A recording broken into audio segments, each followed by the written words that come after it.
there's a question that you need to ask. After you decide to initiate a change in your organization, but before you announce it, that question, how we clearly identify all of the people who will need to do something different for this change to succeed and to sustain those new behaviors and activities. Miss asking this question or ask it too late and you risk alienating the people you need the most, derailing your change initiative, and losing your investment. Keep watching for a distinction that helps you reduce that risk early on. The difference between stakeholders and change recipients, and why being precise about the difference fundamentally shifts the way you look at, plan for, and lead changes in your organization. Change doesn't become real just because you decided to initiate something or you approved it in your organization. It becomes real when the people closest to the work begin to think and operate differently day after day. And that's why active involvement isn't optional in organizational change. It isn't a nice to have. It's a critical success factor. Change without active involvement is conceptual. You need the people who must unlearn, learn, adopt new behaviors, activities, and ways of working to be actively involved in the process. This is also why one of the earliest and most important steps in any change effort is identifying who will be impacted. What is their impact on the success and sustainability of the change? And what kind of structure is needed to ensure their appropriate level of involvement to achieve the intended outcome?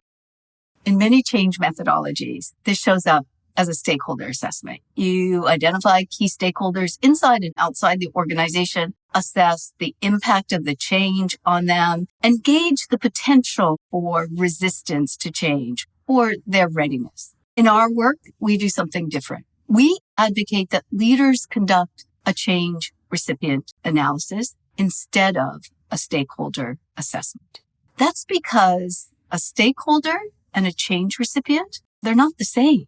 And the difference matters. The distinction may sound subtle, even just semantics, but it's one of the fastest ways to clarify where you need true involvement, sponsorship, and focused transition support.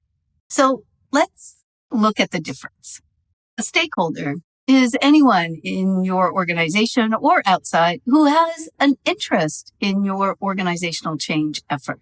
That could include internal staff, such as employees. It could include board members, leaders, customers, even clients or business partners, and sometimes citizens or the broader community.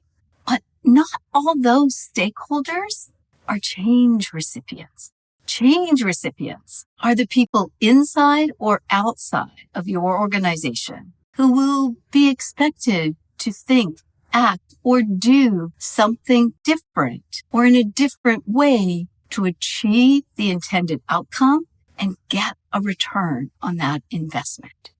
The key difference between a stakeholder and change recipients comes down to one thing.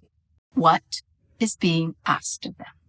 A stakeholder can care deeply about the change. They can support it. They can advocate for it. They may even benefit from it, but they don't necessarily have to change their own behavior or their activities for the initiative to succeed. Change recipients, however, they do the heavy lifting. They make your desired outcome the reality. They are required to shift how they think, how they interact, how they work, new behaviors, new habits, how they relate to each other. They may need to unlearn current activities to learn new ones. They often need to adopt new tools, follow new processes, make different decisions and build new habits or let go of familiar ways of working. The change may also require them to take on new roles, redefine accountability, and or physically relocate. Change recipients experience greater uncertainty and often feel more exposed to the risk of the change. And they're typically the ones dealing with the most discomfort as the change moves from strategy into reality, which is why they also have a disproportionate influence on whether the change succeeds. Because if change recipients can't or won't make the shift, the initiative won't move forward. It doesn't matter how strong the sponsorship is, how clear the communication is, or how compelling the business case. It requires the change recipients to do or act differently. And if that doesn't happen, change doesn't happen. Now, you may be thinking, it still sounds a little like semantics, and to some extent, maybe.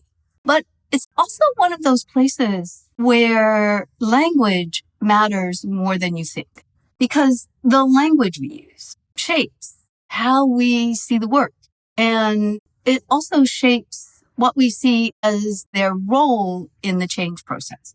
When you differentiate between the change recipients and the other stakeholders, you acknowledge the journey that you're asking them to make. You can better anticipate the level of discomfort they may experience, what kind of support they're going to need, and you're more likely to design the kind of support they need rather than assume they'll simply get on board. And as a result, you can build a more precise transition plan. You can work with them to make that change a reality. You can be clearer about where to focus your leadership, your attention, where to invest limited resources, and where active involvement is going to be most critical to your success. If you want to make this distinction practical, then I recommend don't just do a stakeholder assessment. Do a change recipient analysis. When you map stakeholders, you look at the obvious people, identify the key people with visibility, authority, or influence. You may go even a little bit beyond. But when you map change recipients, you take a broader view of your change, and you look to identify the people who will carry the change and those new behaviors and activities in their day-to-day work. And what often surprises the leaders that we work with is that the highest impact change recipients aren't often the most senior or the most obvious people in the room. They're the supervisors, they're frontline employees, they're middle layers of the organization, or even other areas of the organization that initially appeared out of scope in the project plan.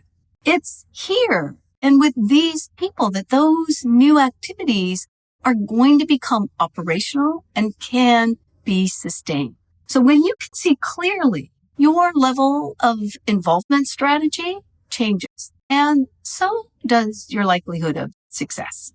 Think about changes you are about to lead or already underway in your organization and ask yourself, have we clearly identified all of the people that will have to work differently for this change to succeed?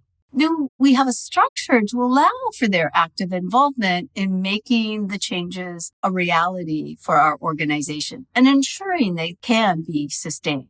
Because if you treat everyone as a stakeholder, you risk overlooking the people who are doing or will need to do that heavy lifting. But when you take that step back and look to identify change recipients, you lead a little differently.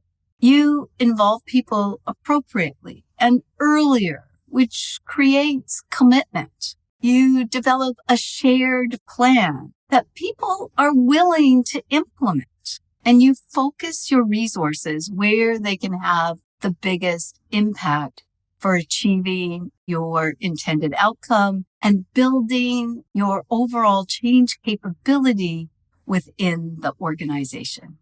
Thanks for watching. I hope you found this video helpful. If you'd like to talk more about change recipient analysis, click the link below and schedule your change strategy call. I'll see you soon. Bye for now.